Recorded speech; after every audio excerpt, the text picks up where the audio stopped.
Video description. Taon na ang lumipas simula nang umalis ang ina upang magtrabaho sa ibang bansa. Isang anak mula sa Visayas ang iniwan. Puno ng pangarap, ngunit laging may tanong sa puso, bakit kailangang mawalay? Ang kwentong ito ay puno ng emosyon, pag-asa, at sakripisyo. Makikita natin ang kwento ng isang kabataan na nanumpa sa sarili, magtatapos, kahit ano pa ang hamon. Parenbusantes pamilya. Pangarap, sakripisyo. Amika asakto parmer. Samahan ng ating bida sa kanyang paglalakbay, sa likod ng matinding lungkot at pag-aasam na muling makita ang ina. Ano ang naging kapalit ng paglayo? Paano niya haharapin ang mga pagsubok? Hindi mo dapat palampasin ang kwento ng pag-asa at lakas ng loob na magdadala sa atin sa mas malalim na pag-unawa sa pagmamahal ng pamilya. Tadhana ng dalawang puso o basapan, hatid ang kwento ng paghihirap at tagumpay ng bawat Pilipino. Tapapag. YouTube SEO keywords. Anak ng OFW, OFW mother, OFW family story, OFW sacrifice, family separation story, pag-asa ng pamilya, kwento ng pamilya, anak ng OFW sa Visayas, anak na iniwan, kwentong OFW, OFW na ina, paghihiwalay ng pamilya, OFW Philippines. Termmarker SEO optimized. Hashtags. Anak ng OFW o OFW story, pas family separation, kaptan pag-asa, sakripisyo, papampamilya, akad OFW. Tadhanang dalawang puso, tagumpayang Pilipino, pagdakadvogay, English prompt for AI thumbnail. Create a cinematic ultra-realistic YouTube thumbnail based on the story titled Anak ng OFW. Hindi nakita ang ina ng taon, pero sumumpang magtatapos. Left 50% of the frame. Main character. Anak ng OFW sa Visayas. Facing camera. Intense expression. Fitting a family separation. Hope theme. Agbisya. Fear. Crying. Rage. Optionally include one supporting character with distinct emotion. E.g. Shocked child. Evil smirk. Crying partner. Right 50% of the frame. Solid dark background. E.g. Black charcoal. Deep blue as text panel. Overlay large bold yellow story title. Anak ng OFW. Hindi nakita ang ina ng 10 taon, pero sumumpang magtatapos. Arranged in 3 to 5 lines, occupying full height for mobile readability. Lighting. Dramatic cinematic light, soft shadows, real fabric and skin textures, natural hair details. Depth. Shallow, with blurred background behind character to enhance realism. Bottom left corner. Red circular badge with white bold text. Full story. Style. Hyper-realistic photography. Absolutely no anime, cartoon, illustration, or stylized art. Ito part of the story. 79 words, Tagalog. Ako si Marco, 20 taong gulang, anak ng isang OFW. 10 taon na ang nakalipas mula nang huli kong makita ang aking ina. Sa tuwing kaarawan ko, sa tuwing may graduation, sa tuwing may problema, palagi akong nagtatanong sa sarili, bakit kailangang mangibang bansa ang isang ina?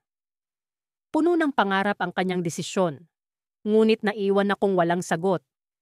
Lumaki ako sa isang maliit na baryo sa Visayas, kung saan ang hangin ay puno ng asim ng asin mula sa dagat at ang lupa ay laging basa sa ulan. Ang bahay namin, gawa sa kahoy at yero, ay tila nagiging mas malamig sa tuwing sumasapit ang gabi. Sa bawat sulok nito, naroon ang alaala ng huling araw na magkasama kami ni Mama. Anak, babalik ako. Magtatapos ka, ha? Iyon ang huling sinabi niya bago siya sumakay sa bus papuntang Maynila. Sa harap ng bus ay parang may pader na unti-unting humihiwalay sa amin. Hinabol ko siya ng tingin, ngunit hindi ko na napigilan ang pagpatak ng luha. 8 taong gulang ako noon. Bata pa para maintindihan ang realidad ng buhay.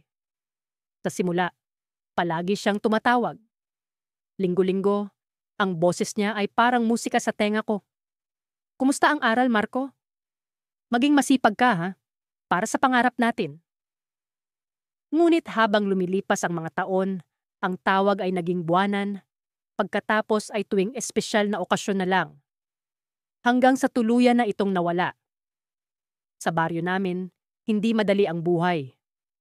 Madalas na wala kaming kuryente, kaya nag-aaral ako sa ilalim ng ilaw ng gasera.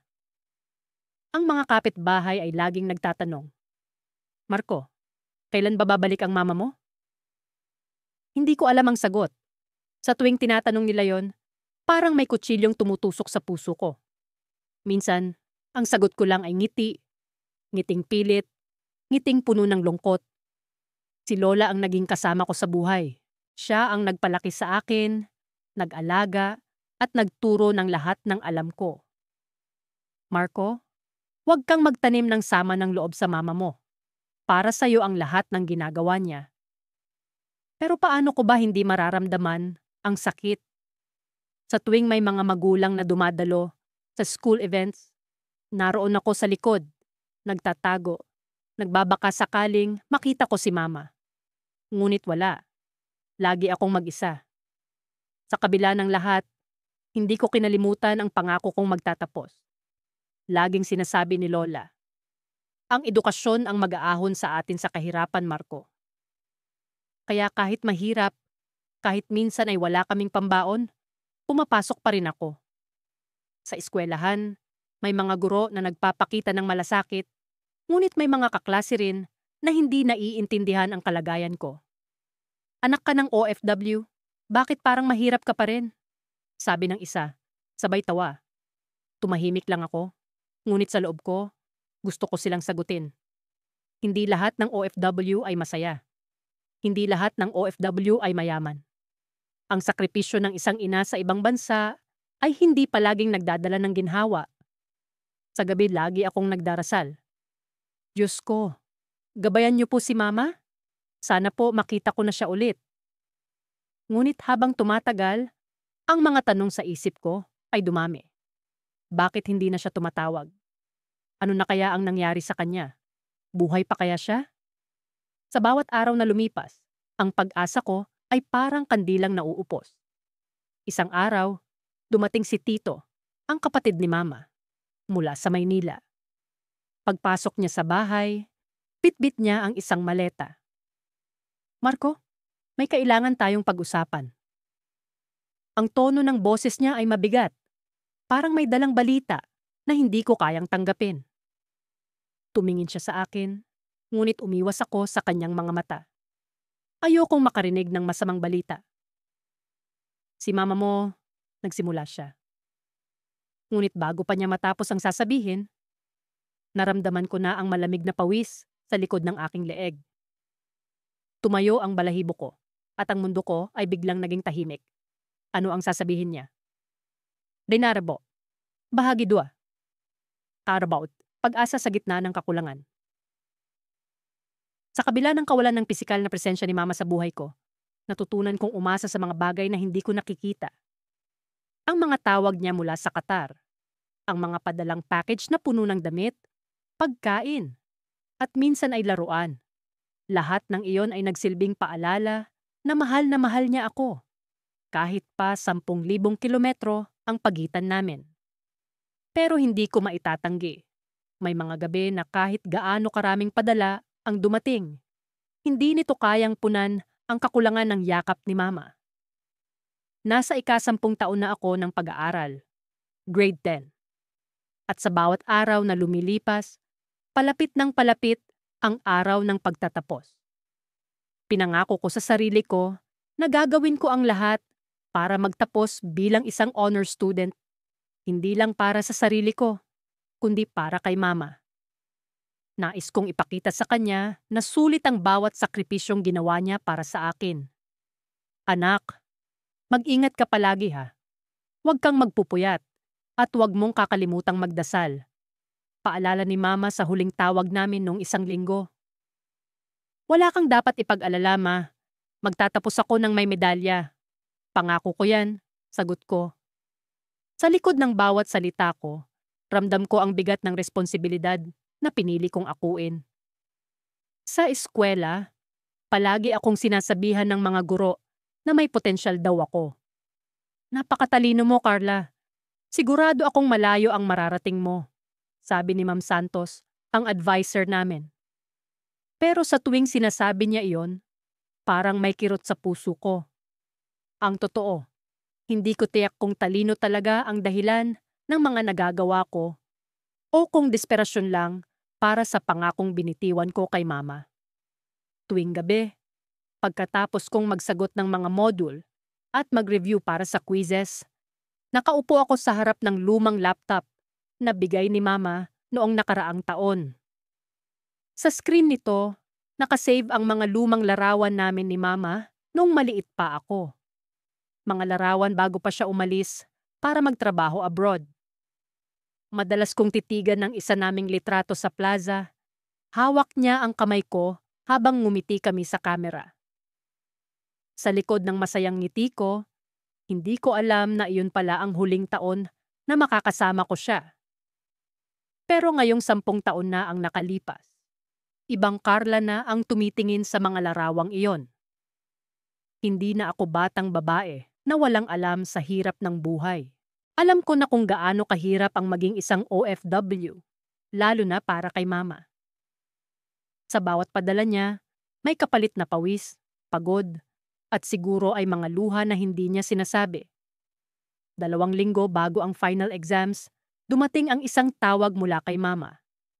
Hindi ko inasahan ang tono ng boses niya. Halos nanginginig. "Carla, anak, may sasabihin ako sa'yo. Pero gusto kong magpakatatag ka, ha?" Panimula niya. Bigla akong kinabahan. "Ano yon, ma? May nangyari ba sa trabaho mo?" Tanong ko, pilit na pinipigilan ang lumalakas na tibok ng puso ko. Hindi na ako makakapagpadala ng pera sa susunod na buwan. Sabi niya, halatang pinipilit niyang maging kalmado. Na-retrench ako sa trabaho. Wala na akong kontrata. Pero, huwag kang mag-alala, anak. Hahanapan ko ng paraan. Hindi kita pababayaan. Parang bumagsak ang mundo ko. Sa halos 10 taon na pagiging OFW ni mama, hindi ko naisip na darating ang araw na mawawala ang trabaho niya. Lahat ng plano ko, ang pagkuha ng honor, ang pagtatapos ko, biglang parang naging imposible. "Ma, paano na tayo?" Tanong ko. Hindi ko na napigilan ang luha ko. "Anak, hindi ko alam. Pero isang bagay ang sigurado. Uuwi ako." Uuwi siya. Sa 10 taon, ito ang unang beses na narinig ko na babalik siya sa Pilipinas. Sa halip na saya, mas naramdaman ko ang takot. Paano kung hindi na maayos ang lahat? Paano kung ang pagbabalik niya ay hudyat ng mas malaking problema para sa amin? Sa mga sumunod na araw, nagpatuloy ang klase ko, pero parang may kulang. Ang bawat sagot sa quiz at bawat proyekto na natapos ko ay parang walang saysay. Hindi ko alam kung paano ko sasabihin sa mga guro ko na baka hindi na ako makakapagpatuloy sa senior high school kapag tuluyang naubos ang ipon namin. 1 linggo bago ang final exams, dumating ang balita na hindi ko inaasahan. Sa isang tawag mula sa pinsan ni mama, nalaman ko na may ibang dahilan ang kanyang pagbabalik. Hindi iyon dahil sa kawalan ng trabaho. May mas malalim pang dahilan. "Carla, hindi ko alam kung paano sasabihin ito sa'yo." Panimula ni Ate Minda, ang pinsan ni mama. "Si tita, may sakit siya." Malubha. Biglang bumigat ang pakiramdam ko. Ang mama na iniisip kong malakas.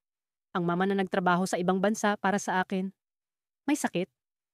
Paano nangyari iyon? "Ano pong ibig niyong sabihin? Anong sakit, ate?" Tanong ko. Halos hindi ko maintindihan ang sinasabi niya. "Stage 4 cancer, Carla. Hindi na raw siya pwedeng magtagal sa Qatar. Kailangan na niyang umuwi bago pa mahuli ang lahat." Natigilan ako. Ang lahat ng pangarap ko para kay mama, ang medalya, ang pagtatapos, biglang parang napakaliit at walang halaga. Sa puntong iyon, isang bagay lang ang nasa isip ko. Ang makita siya, kahit pahuli na ang lahat. Itutuloy ko. Simula noong huling pagkakataon na nakita ko si nanay, palagi niyang sinasabi sa mga tawag niya na, "Anak, magtatapos ka. Para sa atin ito." 10 taon ang lumipas at sa bawat taon, parang unti-unti siyang nawawala sa buhay ko. Hindi na siya nakakapag-video call. Bihira na rin ang mga tawag. Ang tanging koneksyon namin ay ang mga sulat na ipinapadala niya sa tuwing may pagkakataon. Sa kabila ng lungkot, pinilit kong magpakatatag. Ako ang panganay at responsibilidad ko ang mga kapatid ko. Wala na si tatay. Sumuko siya sa lungkot nung 5 pa lang ako. Kaya't sa murang edad, natutunan kong magbenta ng gulay, maglako ng isda, at magbanat ng buto upang makatulong sa gastusin. Kaya nananatili sa isip ko ang pangako ko sa sarili. Magtatapos ako. Para kay nanay. Para sa mga kapatid ko. Sa wakas, dumating ang araw na matagal kong hinintay. Graduation day. Suot ko ang lumang uniforme na tinahi ko ng paulit-ulit para maayos. Hindi ko na mabilang kung ilang beses kong pinagtagpi ang mga punit nito. Pero para sa akin, simbolo yon ng pagsusumikap. Habang naglalakad ako papunta sa entablado upang tanggapin ang medalya bilang valedictorian ng aming batch, hindi ko maiwasang mapaluha. Pero hindi dahil sa kasiyahan, kundi dahil sa kawalan. Wala si nanay sa mga upuan at alam kong hindi siya makakarating. Pagkatapos ng programa, sabay-sabay kaming nagsipagtawanan at nagkwentuhan ng mga kaibigan. Pero kahit na masaya sila, ako'y may malaking puwang sa puso. Habang naglalakad pa uwi, napansin ko ang isang lalaking nakatayo sa harap ng bahay namin. Pamilyar ang mukha niya, pero hindi ko matukoy kung sino siya. Nang makita niya ako, ngumiti siya at iniabot ang isang maliit na kahon. Galing ito sa nanay mo, sabi niya. Matagal niya nang pinaplano ito. Pasensya na kung ngayon lang naipadala. Hindi ko alam kung anong mararamdaman. Galit ba dahil sa tagal na ng balita mula kay nanay? O tuwa dahil kahit papaano, naalala pa rin niya ako. Dahan-dahan kong binuksan ang kahon. Sa loob may isang kwintas. Ang disenyo nito ay hugis puso. Nakaukit sa likod ang mga salitang sagdan para sa aking panganay. Mahal kita, anak. Saka para kasama ng kwintas ang isang sulat. Nanginginig ang mga kamay ko habang binuksan ito. Ang sulat ay nasa sulat kamay ni nanay. At sa unang tingin pa lang, ramdam ko ang bigat ng mga salitang nakasulat. Wala nang tawag, wala nang video. Ito na lang ang natitira sa amin. Mahal kong anak, pasensya ka na kung hindi ako makakasama sa graduation mo. Hindi mo alam kung gaano ko kagusto na makita kang nagtatapos. Pero may mga bagay na hindi ko maipaliwanag sa ngayon. Hindi ko alam kung kailan tayo muling magkikita. Pero gusto kong malaman mo na mahal kita. Ang kwintas na nasa kahon ay hindi lang basta regalo. Pinagawa ko ito noong unang taon ko sa abroad. Sa tuwing mahawakan mo ito, sana maaalala mo na kahit magkalayo tayo, palaging nasa puso kita. Anak, magtatapos ka, hindi lang para sa akin. Para sa sarili mo, para sa pangarap mo, at para sa mga kapatid mo. Sana'y huwag kang susuko, kahit ano pa ang mangyari. Mahal na mahal kita, at palaging magmamahal. Ang iyong nanay. Manan appreciate. Pagkatapos kong basahin, naramdaman ko ang bigat ng sulat. May halong sakit, galak, at lungkot. Pero higit sa lahat, may tanong. Ano ang ibig sabihin ni nanay sa hindi niya maipaliwanag? Bakit parang may lihim na nakatago sa pagitan ng mga linya ng sulat? Makalipas ang ilang araw, sinimulan kong maghanap ng sagot. Kinausap ko ang mga kaibigan ni nanay, ang ilan niyang kamag-anak, at maging ang ilang kapitbahay namin na maaaring may alam sa sitwasyon niya. Pero lahat sila'y tila walang ideya. Ang sabi lang nila, baka masyado siyang abala sa trabaho. Pero hindi ko matanggap na iyon lang ang dahilan. Hanggang isang gabi, habang nag-aayos ako ng mga lumang gamit ni nanay, may natagpuan akong lumang envelope sa ilalim ng kanyang kahon ng mga alaala. Nakasulat sa harap nito ang pangalan ko, pero hindi ko kailanman nakita ito noon. Binuksan ko ito at sa loob may nakasulat na mas mahabang sulat. Habang binabasa ko ang bawat linya, tumutulo ang mga luha ko. Hindi ko namalayan na ang lihim ni nanay ay mas malalim kaysa sa inaakala ko. Sa huling bahagi ng sulat, may nakasulat na isang address, isang lugar na hindi ko kilala sa Maynila. At sa ibaba ng address, may nakasulat. Namade si Mamang na. Patawarin mo ako anak, puntahan mo ako kung handa ka na. Nanginginig ang mga kamay ko habang hawak ang sulat. Sino si nanay sa lugar na yon? Ano ang ibig sabihin ng patawarin? Hindi ko alam kung ano ang naghihintay sa akin sa lugar na yon. Pero isang bagay lang ang sigurado. Kailangan kong malaman ang sagot. Kinabukasan, nagpasya akong mag-impake. Handa na akong harapin ang katotohanan kahit gaano man ito kasakit. Pero sa paglalakbay ko, isang tanong ang bumabagabag sa akin. Handa ba talaga akong malaman ang lihim ni nanay? Itimang pagtinag. Hindi ko akalain na ang isang simpleng sulat ang magpapabago sa lahat ng pananaw ko sa buhay. Isang gabi, habang nakaupo ako sa lumang bangko sa harap ng bahay, narinig ko ang tunog ng motor ng kartero. Hindi na ito karaniwang tunog sa amin dahil bihira na ang nagpapadala ng sulat sa panahon ng cellphone at social media. Ngunit nang tumigil ang motor sa harap ng bahay, tila bumilis ang tibok ng puso ko.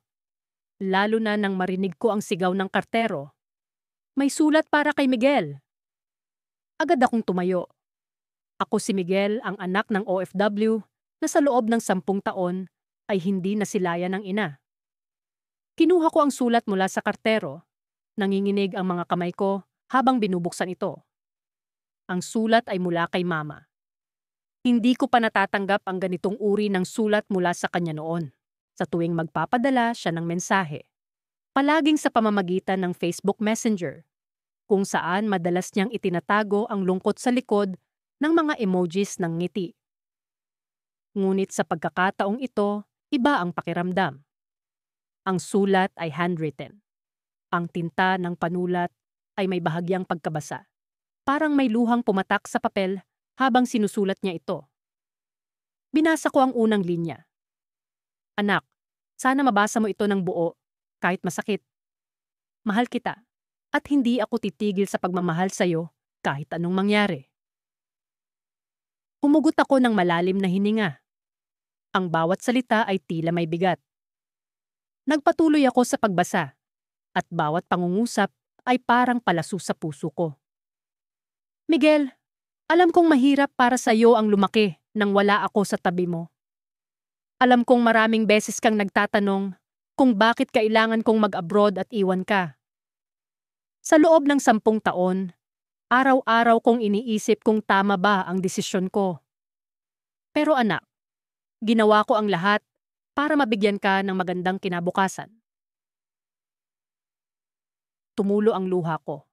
Hindi ko alam kung bakit, pero ang mga salitang iyon ay nagdala ng kakaibang sakit at pag-asa. Bagamat madalas kaming mag-usap ni Mama online, iba ang pakiramdam ng sulat na ito. Parang mas malapit kami kahit na libo-libong kilometro ang layo niya. Patuloy ko siyang binasa. Sa gitna ng sulat, may kwento tungkol sa sakripisyo niya sa ibang bansa. Sabi niya, nagtatrabaho siya bilang kasambahay sa Middle East. Napakarami raw niyang tiniis, ang mahigpit na amo, ang pagod sa araw-araw, at ang lungkot na dulot ng pagkakalayo sa pamilya. Pero kahit kailan, hindi raw siya sumuko. Ang pangarap niya para sa akin ang naging lakas niya. Miguel, alam kong malapit na ang graduation mo. Alam kong mahirap ang buhay estudyante. Pero lagi kang nasa isip ko, kahit kailan hindi kita iniwan sa puso ko. At anak, mayroon akong sorpresa para sa'yo. Napakunot ang noo ko. Anong sorpresa ang tinutukoy niya? Sa puntong iyon, bumilis ang tibok ng puso ko. Ang mga mata ko ay hindi na mapigilan. Tuloy-tuloy ang pagdaloy ng luha habang binabasa ko ang huling bahagi ng sulat. Anak, balita ko sa tiyahin mo, mahusay ka raw sa eskwela. Natutuwa ako na sa kabila ng lahat ng hirap, hindi ka bumitaw sa pangarap mo. Kaya gusto kong ipaalam sa iyo ang isang bagay. Uuwi ako sa graduation mo. 10 taon kitang hindi nakita. Pero ayokong palampasin ang mahalagang araw na ito sa buhay mo. Tumigil ako sa pagbasa. Ang mundo ko ay parang tumigil din sa pag-ikot. Uuwi si Mama? 10 taon kong hinintay ang araw na to. 10 taon ng lungkot, pag-asam, at panalangin. Hindi ko alam kung anong gagawin ko. Tumayo ako mula sa bangko at tumakbo papasok ng bahay. Hawak ang sulat na parang mahalagang kayamanan. Ngunit bago pa man matapos ang gabi, may dumating na tawag mula sa tiyahin ko. Ang boses niya ay puno ng kaba. Miguel, anak, may sasabihin ako sa'yo. Oo, tita? Tungkol po ba kay Mama? Tanong ko. Hindi maitago ang pananabik. Tumahimik siya saglit. Ang katahimikan ay tila isang malaking alon na sumalubong sa akin. Alam kong may masakit siyang ibabalita. Miguel, hindi makakauwi ang mama mo. May nangyari sa kanya sa trabaho. May aksidente. Parang sumabog ang mundo ko sa narinig ko. Ang sulat na punong-puno ng pag-asa ay bigla na lang nagkaroon ng ibang kahulugan. Sa halip na saya, ang laman nito ay tila naging paalam. Tita, anong ibig mong sabihin? Nasaan si Mama? Hindi ko napigilang sumigaw. Tumugon siya nang may panginginig sa boses. Miguel, nasa ospital siya ngayon. Malala ang lagay niya. Pero huwag kang mag-alala. Malalampasan niya ito. Ang sabi niya sa akin bago siya mawalan ng malay, sabihin mo kay Miguel na hindi ako susuko. At doon, parang umikot ang mundo ko. Ang sulat na hawak ko ay tila naging huling hibla ng pag-asa sa pagitan namin ni Mama. Hindi ko alam kung paano ko haharapin ang mga susunod na araw. Pero sa isip ko, isa lang ang sigurado. Gagawin ko ang lahat para magtapos. Para kay Mama, para sa sarili ko. Sa kabila ng sakit, sumumpa ako sa gabing iyon. Ang pangarap niya para sa akin ay hindi masasayang. Ngunit isang tanong ang bumabagabag sa akin. Makikita ko pa kaya siyang muli? Sa paglipas ng mga taon, ang pagnanais kong makapagtapos ng pag-aaral ay hindi lamang para sa aking sarili, kundi para na rin kay nanay. 10 taon na ang lumipas mula nang umalis siya patungong ibang bansa upang magtrabaho bilang domestic helper. 10 taon na ang lumipas mula nang huli kong makita ang kanyang mga ngiti at marinig ang kanyang tawa. Sa mga panahong iyon, tanging mga liham at tawag sa telepono ang aming naging tulay upang maipadama sa isa't isa ang aming pagmamahal. Hindi ko maikakaila na may mga pagkakataong pakiramdam ko'y nag-iisa ako. Lalo na't nakita ko ang mga ina ng aking mga kaibigan na kasama nila sa kanilang mga mahahalagang okasyon. Ngunit sa tuwing ako'y nalulumbay, pinapayuhan ako ni Lola na laging tumingin sa hinaharap. Anak, ang mga sakripisyo ng iyong ina ay hindi nasasayang. Isipin mo na lamang ang araw na makakapiling mo siya muli. Ang sabi niya habang hawak ang aking kamay. Ngayong nalalapit na ang aking pagtatapos ng high school, hindi ko maiwasang makaramdam ng kaba at pananabik. Kaba dahil sa mga hamon ng kolehiyo. At pananabik na sana'y makauwi na si nanay para siya'y makasama ko sa araw ng aking pagtatapos. Sa kabila ng lahat, determinado akong tapusin ang aking pag-aaral upang maibigay ang magandang kinabukasan na pinapangarap ni nanay para sa akin. Isang araw, habang nag-aayos ng aking mga gamit sa kwarto, napansin ko ang isang sulat na hindi pamilyar sa akin. Nakatago ito sa isang lumang kahon na puno ng mga alaala ng aking pagkabata. Binuksan ko ito at agad na nakilala ang sulat kamay ni nanay. Sa bawat salita ay dama ko ang kanyang pagsusumikap at pagmamahal. Anak, alam kong hindi madali ang ating sitwasyon, ngunit nais ko lamang ipaalam sa iyo na palagi kitang iniisip. Ang iyong mga pangarap ay aking mga pangarap din. Kapag natapos mo ang iyong pag-aaral, makakauwi na rin ako. Iyan ang aking pangako. Habang binabasa ko ang huling bahagi ng sulat, may napansin akong maliit na papel na nakaipit sa loob nito. Isang lumang resibo na may nakasulat na mensahe sa likod nito.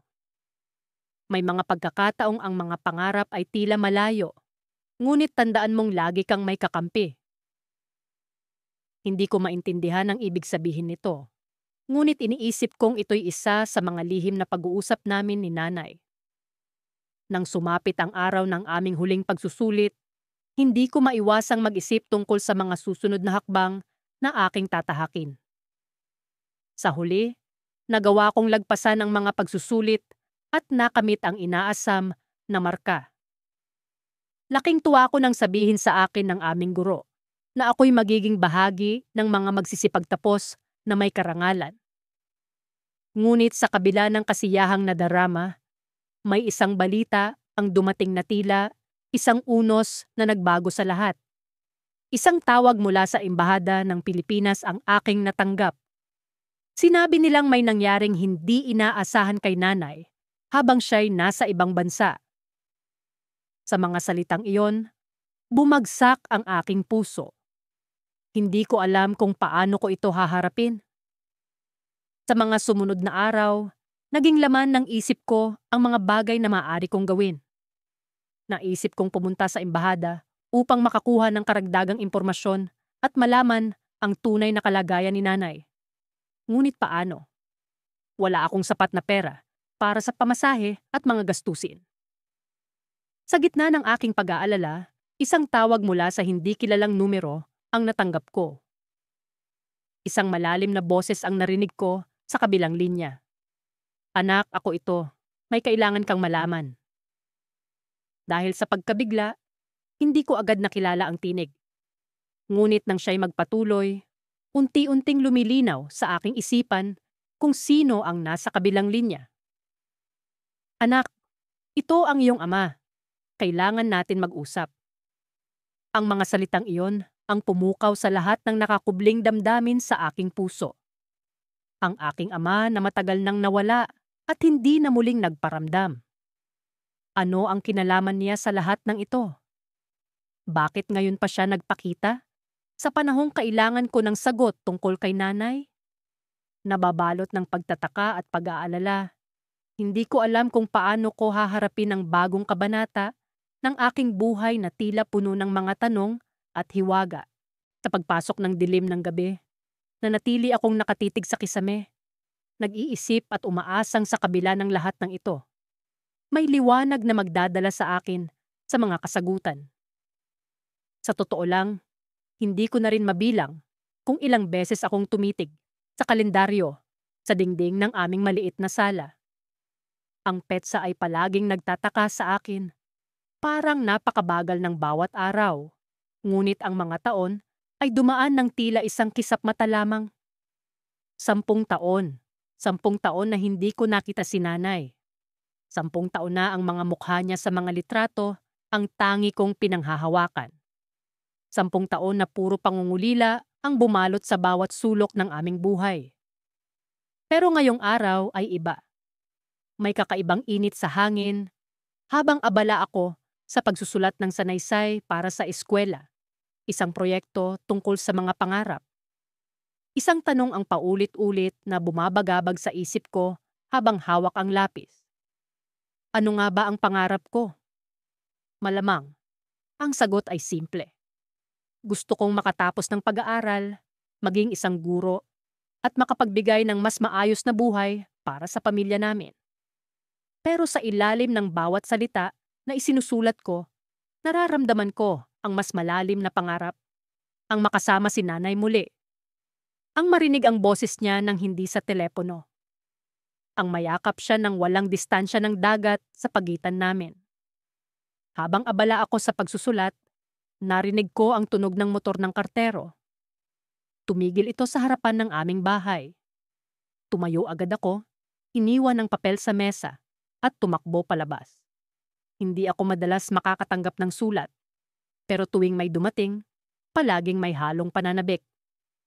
Para kay Lourdes, sabi ng kartero, sabay abot ng isang maliit na sobre. Ang pangalan ni nanay ang nakasulat sa labas, pero ang address ay para sa amin. May kakaiba sa sulat. Wala itong stamp ng ibang bansa at mukhang hindi ito galing sa abroad. Pagbalik ko sa loob, hindi ko pa rin mapigilan ang muling pagtingin sa sobre. Ang sulat ay mukhang luma, parang matagal nang isinulat. Bakit kaya kay nanay ito? Pero dito ipinadala. Tanong ko sa sarili habang unti-unting binuksan ang sobre. Sa loob may nakatiklop na papel. Habang binubuksan ko ang sulat, naramdaman ko ang mabilis na tibok ng puso ko. Ang unang linya ay agad na nagpatigil sa akin. Anak, kung binabasa mo ito, ibig sabihin ay lumipas na ang maraming taon. Hindi ko alam kung paano ko ito hahawakan. Ang sulat ay mukhang isinulat ni nanay bago pa siya umalis patungong abroad. Ang mga letra niya, maayos at maganda, katulad ng pirma niya sa mga lumang dokumento na nasa baol. May mga bagay na hindi ko nasabi sa'yo bago ako umalis.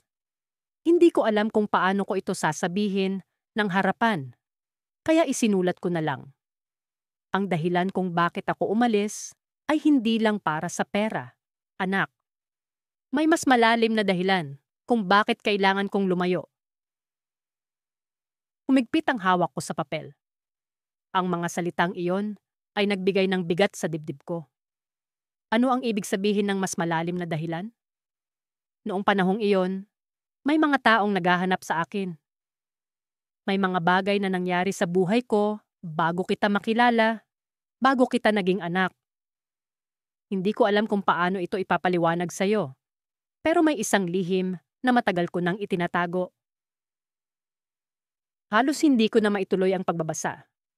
Ang mga salitang lihim at naghahanap ay nagbigay ng kaba sa akin. Sa loob ng 10 taon, palagi kong iniisip na ang dahilan ng pag-alis ni nanay ay ang pangarap niyang bigyan kami ng magandang kinabukasan. Pero ngayon, parang may ibang piraso ng kwento na hindi ko alam. Anak, mahal na mahal kita, pero may isang taong kailangan mong hanapin. Ang taong ito ang may sagot sa maraming tanong na hindi ko nasagot para sa'yo. Hanapin mo siya, anak. Ang pangalan niya ay... Tumigil ako sa pagbabasa. Ang huling linya ay hindi ko makita. Parang natanggal ang bahagi ng papel na may pangalan. Ang sulat ay hindi kumpleto. Tumingin ako sa paligid ng bahay, naghahanap ng anumang palatandaan na maaaring magpaliwanag sa sinabi ni nanay. Ang baol na nasa ilalim ng lumang aparador ang agad kong naalala. Tumakbo ako papunta roon at binuksan ito. Mga lumang litrato, papeles, at piraso ng tela ang laman nito. Sa ilalim ng lahat ng iyon, may isang maliit na kahon na hindi ko pa nakikita dati. Binuksan ko ang kahon. Sa loob nito ay may isang lumang diary. Halos maagnas na ang takip, pero malinaw pa rin ang mga pahina. Binasa ko ang unang pahina at doon ko nakita ang pangalan ni nanay. Diary niya ito, pero ang petsa sa unang pahina ay halos 20 taon na ang nakalipas. Habang binubuklat ko ang diary, napansin ko ang isang pahina na may nakabilog na pangalan. Hindi ko kilala ang pangalan, pero malinaw itong isinulat ni nanay. Ang pangalan ay Roberto. Tumigil ang mundo ko. Sino si Roberto? Bakit nasa diary ni nanay ang pangalan niya? At bakit tila siya ang sagot sa maraming tanong na iniwan ni nanay? Sa sandaling iyon, isang ideya ang pumasok sa isip ko. Ang lihim ni nanay ay hindi lang tungkol sa kanyang pagpunta sa abroad. May mas malalim na dahilan, at ang taong ito, si Roberto, ang susi sa lahat. Ngunit paano ko siya hahanapin? At anong klaseng sagot ang ibibigay niya sa akin? Sa isip ko, isang tanong lang ang malinaw. Ang pangarap kong makasama si nanay muli ay tila mas mahirap maabot kaysa sa inaakala ko. Habang nakaupo sa harap ng diary, naramdaman ko ang bigat ng bawat pahina. Ang kwento ng buhay ni nanay ay unti-unting nagiging isang palaisipan na ako lang ang makakalutas. At sa likod ng lahat ng ito, isang bagay ang sigurado. Hindi ko maaaring sumuko. Hindi ko maaaring bitawan ang pangarap ko. Hindi lang para kay nanay, kundi para sa sarili kong kalayaan sa tanong na matagal ko nang gustong masagot. Ang tanong na iyon ay nagsisimula sa isang pangalan. Roberto. Hindi ko akalain na ang araw na ito ay darating. Matapos ang 10 taon ng pagkakahiwalay sa aking ina, narito ako sa harap ng isang pintuan na tila ba isang manipis na harang sa pagitan ng nakaraan at ng kasalukuyan.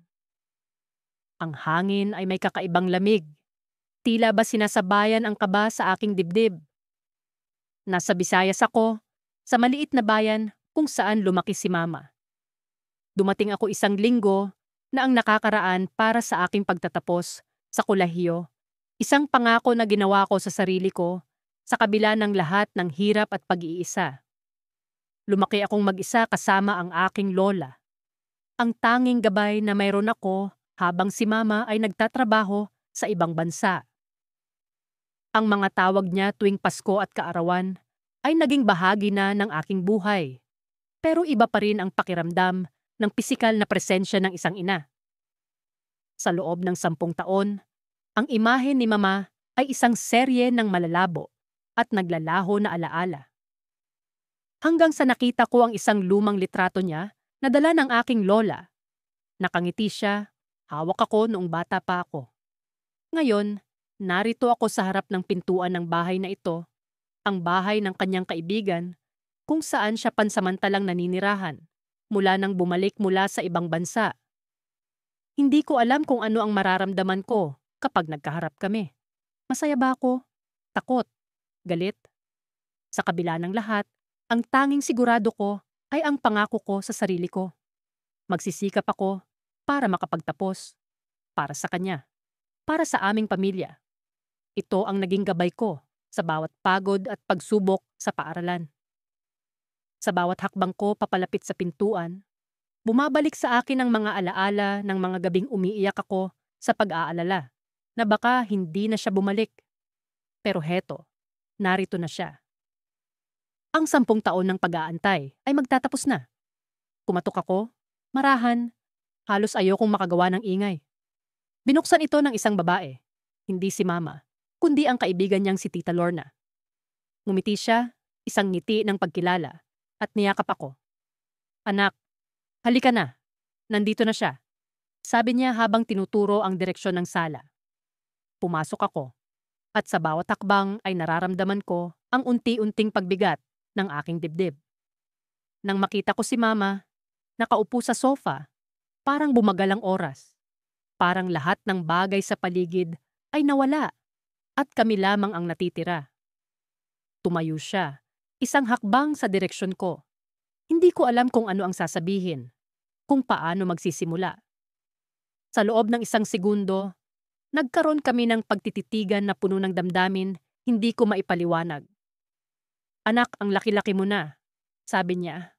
Bahagyang nanginginig ang boses. Hindi ko maiwasang mapaluha. Hindi dahil sa lungkot, kundi dahil sa ligaya na sa wakas, narito na siya. Niyakap niya ako, mahigpit, na para bang walang bukas. Ang init ng yakap niya ay tila ba nagtanggal ng lahat ng lamig at takot sa aking puso. Nandito na ako, anak. Hindi na ako aalis, bulong niya. Ang mga salitang iyon ay parang musika sa aking pandinig. Sa wakas, ang inaasam-asam kong mga salita. Pero sa likod ng saya, may kung anong bumabagabag sa akin. May kung anong hindi tama. Hindi ko maintindihan kung ano, pero may nararamdaman akong hindi karaniwan. Lumipas ang mga araw na magkasama kami ni Mama. Nag-uusap kami tungkol sa mga plano, sa kung paano namin babawiin ang mga nawalang oras. Ngunit sa bawat kwento niya, may mga puwang at tila mga bagay na iniiwasan. Hindi ko na masyadong pinansin. Iniisip na marahil ay kailangan lang namin ng oras para bumalik ang dating sigla. Ngunit isang gabi, habang nag-uusap kami, may nasabi siya na hindi ko inaasahan. Anak, kailangan mong malaman ng isang bagay. sabi niya. Tila ba may bigat ang bawat salita. Tumigil ang puso ko. Iniisip ko kung ano ang sasabihin niya. Ano yun, ma? Tanong ko. Pilit na pinipigilan ang kaba. Hindi ito madali para sa akin. Pero ang dahilan kung bakit ako bumalik ay hindi lang para sa'yo. May sarili akong laban na kailangan kong harapin at kailangan kong malaman mo ito. Ang mga salitang iyon ay nag-iwan ng malalim na tanong sa aking isipan. Ano ang ibig niyang sabihin? Ano ang laban na iyon? Sa sandaling iyon, napagtanto ko na ang pagtapos ko sa pag-aaral ay hindi ang katapusan ng aming kwento. Isa palang simula ito ng mas malalim na paglalakbay na kailangan naming harapin. At sa kabila ng mga sagot na hinahanap ko, alam kong handa akong harapin ang anumang pagsubok. Kasama siya. Hindi ko inaasahan na sa likod ng muling pagkikita namin ay may mas malalim pa palang dahilan. Isang cliffhanger na nag-iwan ng tanong na kailangang tugunan. Isang twist na magdidikta sa susunod na kabanata ng aming buhay. Sa bawat araw na lumilipas, parang mas tumitindi ang bigat ng pangungulila ko sa aking ina. 10 taon. 10 mahabang taon na puro larawan, video call, at mga pangakong pabalik din ako ang naging sandalan ko. Pero hindi ko maitatanggi. May mga gabing napapaisip ako. Ano ba ang mukha niya ngayon? Pareho pa rin ba ang ngiti niya sa mga alaala ko? Sa tuwing tinatanong ko ang sarili kong mga iyon, nararamdaman kong parang may nawawala sa akin, isang bahagi ng puso ko na hindi ko mahanap kahit anong pilit. Magtatapos ka, anak. Palaging sinasabi ni mama sa aming mga tawagan. Kapag nakapagtapos ka, makakauwi na ako. Makakabawi tayo sa lahat ng panahong nawala. Ang mga salitang iyon ang nagpatibay sa akin. Pero sa totoo lang, minsan ay parang mas mahirap paniwalaan habang lumalapit ako sa dulo ng aking pag-aaral. Senior high na ako ngayon at bawat araw ay parang isang hakbang patungo sa pangarap kong diploma at sa posibilidad na makita ko siyang muli. Isang linggo bago ang aming final exams, may kakaibang nangyari sa akin. Habang nag-aaral ako sa ilalim ng ilaw ng gasera, biglang naputol ang kuryente sa barangay. Hindi na bago ang brownout sa lugar namin, pero ang gabing iyon ay may kakaibang pakiramdam. Tumayo ako para kunin ang kandila sa kusina, pero nang bumalik ako sa mesa, may kung anong malamig na hangin ang dumaan sa likod ko. Napatingin ako sa bintana at nakita kong may liwanag mula sa labas. Isang poste ng ilaw ang kumikislap sa kalsada, parang nag-aanyaya. Lumabas ako para tingnan iyon. Kakaibang liwanag ang bumalot sa paligid. Hindi ko maipaliwanag, pero parang may hatak ang ilaw na iyon na hindi ko matanggihan. Sa ilalim nito ay may isang lumang babae na nakaupo sa bangko. Hindi ko siya kilala, pero parang pamilyar ang kanyang presensya. Nakasuot siya ng saya at may hawak siyang basket na may lamang mga papel. Namumukhaan mo ba ako, iha? Tanong niya habang nakatingin sa akin. Umiling ako, pero ang totoo, may kung anong kilabot na gumapang sa balat ko. Hindi ko alam kung bakit, pero parang may malalim siyang koneksyon sa akin. Pasensya na po, hindi ko kayo kilala. Ngumiti siya, pero hindi ito ordinaryong ngiti. Parang may halong lungkot ang bawat kurba ng kanyang labi.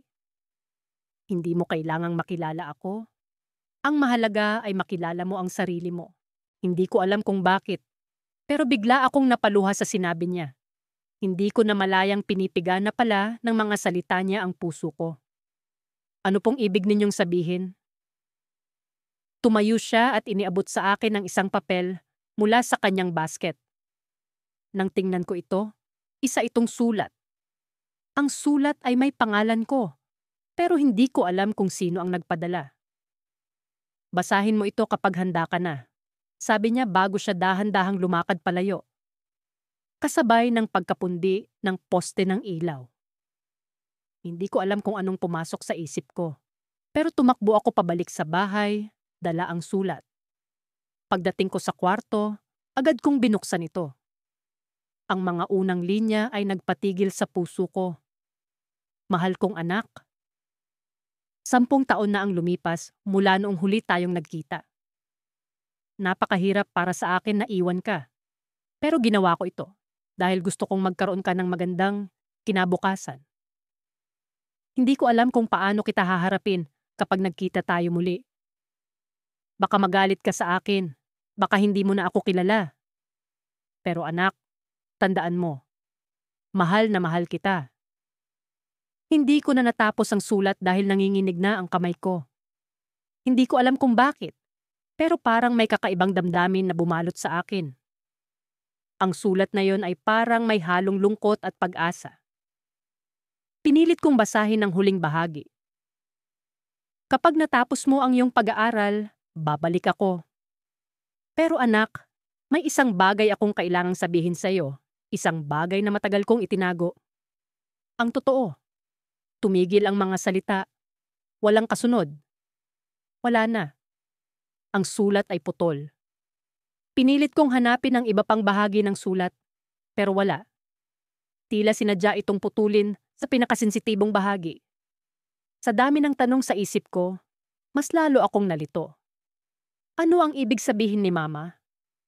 Ano ang bagay na matagal niyang itinago? Hindi ako makatulog noong gabing yon. Sa bawat pagpikit ng mata ko, bumabalik ang mukha ng matandang babae, ang kanyang mga salita, at ang putol na sulat. Parang may misteryo sa likod ng lahat ng ito, at alam kong hindi ko makukuha ang sagot hanggat hindi ko natatapos ang bahagi ng kwento namin ni Mama. Papalapit na ang final exams. Sa halip na mag-focus sa pag-aaral, mas lalong naubos ang oras ko sa pag-iisip kung ano ang tinatago ng sulat. Pero isang bagay ang sigurado. Kailangang makapagtapos ako. Kailangang malaman ko ang sagot. Sa huling gabi bago ang exams, may natanggap akong tawag. Hindi ito mula kay Mama, kundi mula sa isang hindi kilalang numero. Nang sagutin ko, isang boses ang narinig ko, isang boses ng lalaki na may halong kaba at misteryo. "Ikaw ba si Leah?" tanong niya. "Opo, sino po sila?" Sagot ko, nang may halong kaba. "May kailangan kang malaman? Tungkol sa nanay mo." 5-month cliffhanger. Sino ang tumawag kay Leah? Ano ang sikreto tungkol sa kanyang ina? Paglingon ko sa nakaraan, tila isang manipis na ulap na lamang ang 10 taon ng aking buhay na hindi ko nakasama si Mama. Isang dekada ng mga mahahabang gabi at walang katapusang pangarap na makasama siya muli. Mula nang umalis siya papuntang ibang bansa, dinala niya ang mga pangarap ng aming pamilya sa kanyang balikat. Ako naman, naiwan sa Visayas kasama si Lola, na siyang naging gabay ko sa bawat araw. Sa kabila ng kanyang pagkawala, hindi ko inalis ang pangako sa sariling pagtatapos ng pag-aaral. Isang pangarap na tila kay hirap abutin, lalo na't maraming pagkakataong nais ko ng sumuko. Ngunit sa tuwing maiisip ko ang mga sakripisyo ni Mama, ang kanyang mga pawis at luha na bumabagsak sa lupa ng banyagang lupain, nagkakaroon ako ng bagong lakas na ipagpatuloy ang laban. Ngayong nasa huling taon na ako ng kolehiyo, palapit na ang araw ng pagtatapos. Ang bawat hakbang ko sa pasilyo ng unibersidad ay tila paglapit ko sa kanya. Ang sabi ni Lola, darating si Mama sa aking pagtatapos. Isang pangako na matagal ko nang pinanghahawakan.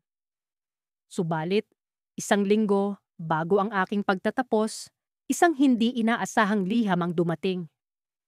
Isang sulat mula kay Mama na nagtulak sa akin sa gilid ng bangin. Sinabi niyang hindi siya makakauwi dahil sa isang hindi inaasahang pangyayari sa kanyang trabaho.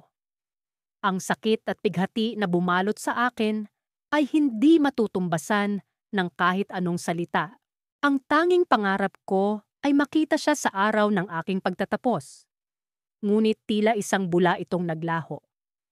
Habang binabasa ko ang liham, bumalik sa akin ang alaala ng huling araw na magkasama kami. Ang kanyang yakap na puno ng pangako at pag-asa. Ang kanyang mga ngiti na tila nagsasabing, "Anak, ito'y para sa'yo." Ngayon, ang lahat ng iyon ay tila mga alaalang nag-uumapaw sa luha. Sa kabila ng lahat, hindi ko magawang magalit kay mama. Alam kong wala siyang ibang nais, kundi ang makitang magtagumpay ako.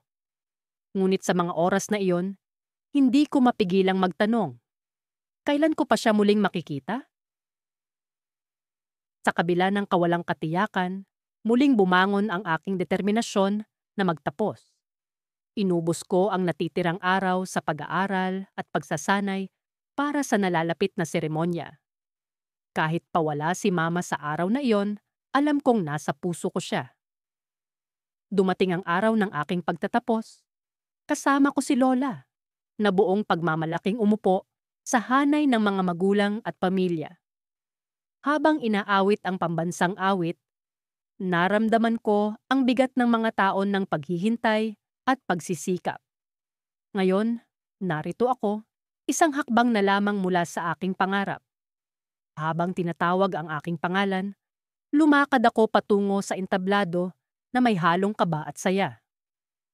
At sa pag-abot ko sa diploma, naramdaman ko ang init ng mga palad ni Lola na pumapalakpak para sa akin.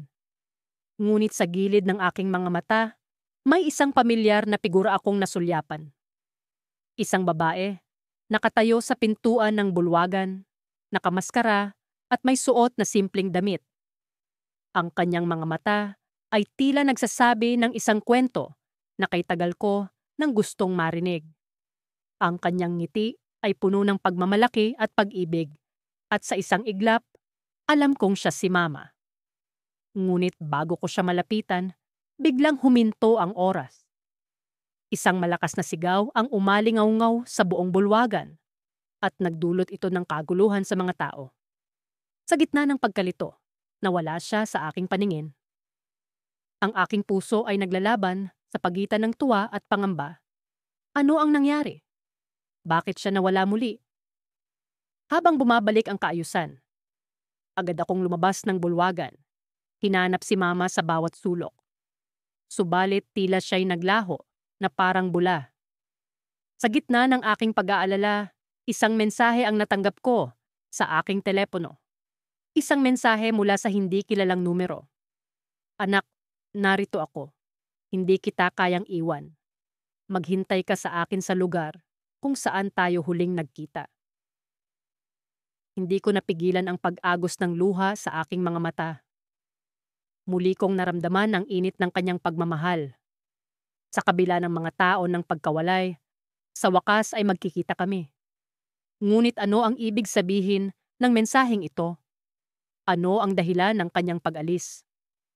Sa kabila ng lahat ng tanong na bumabagabag sa akin, isa lang ang tiyak. Ang pag-asang dala ng mensahe ay sapat na upang magpatuloy ako.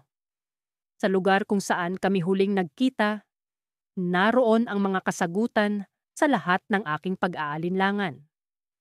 Sa kabila ng mga taon ng paghihintay, ngayon ay may pag-asa pa ring magtagpo ang aming mga landas. Sa bawat paglipas ng araw, patuloy kong nararamdaman ang bigat ng responsibilidad na iniwan sa akin ni Nanay. 10 taon na ang nakalilipas mula nang huli ko siyang makita, at sa kabila ng kanyang mga pangako na siya'y babalik, ni anino niya'y hindi ko man lang nasilayan. Lumaki akong puno ng pangarap na balang araw, makikita kong muli ang kanyang ngiti at mararamdaman ang kanyang yakap na matagal ko nang inaasam. Lumipas ang mga taon na puno ng mga pagsubok at sakripisyo. Ako na rin ang tumayong nanay para sa aking mga nakababatang kapatid.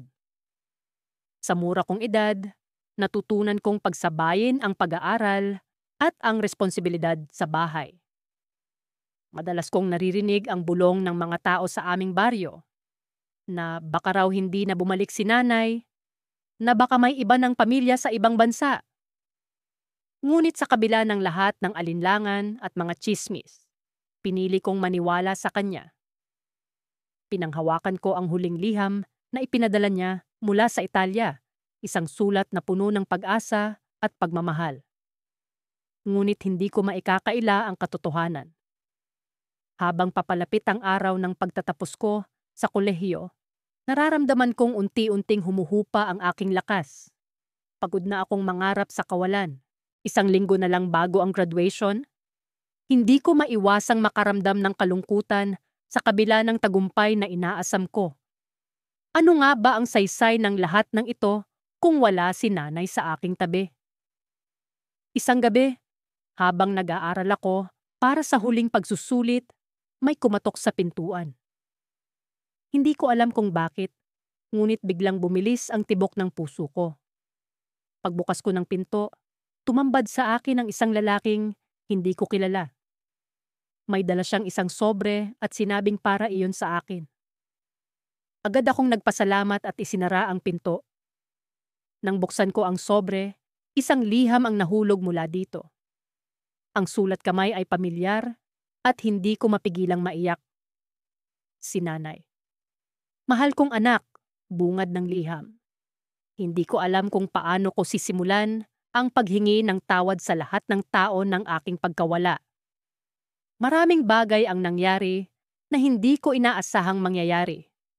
Ngunit nais kong malaman mo na hindi niyo ako kailanman nawala sa puso at isipan ko.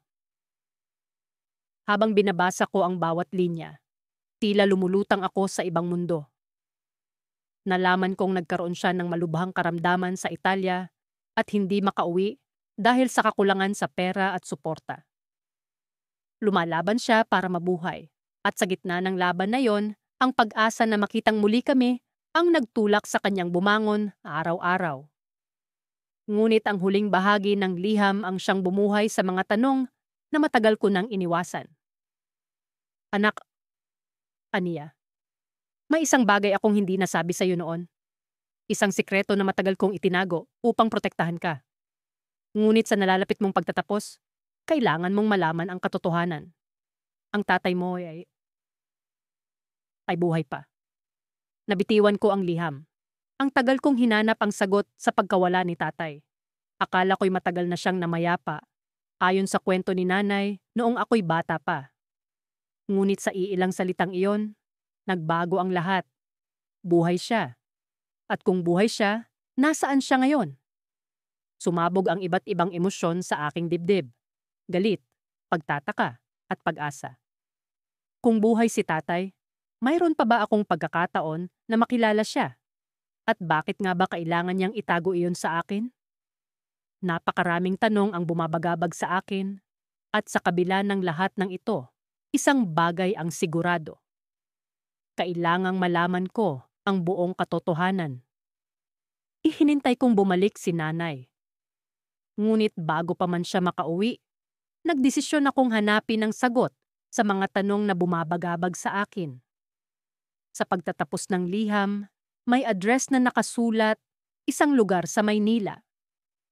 Doon daw huling nakita si tatay at doon ko kailangan magsimula. Hindi ko alam kung anong sasalubong sa akin sa aking paglalakbay.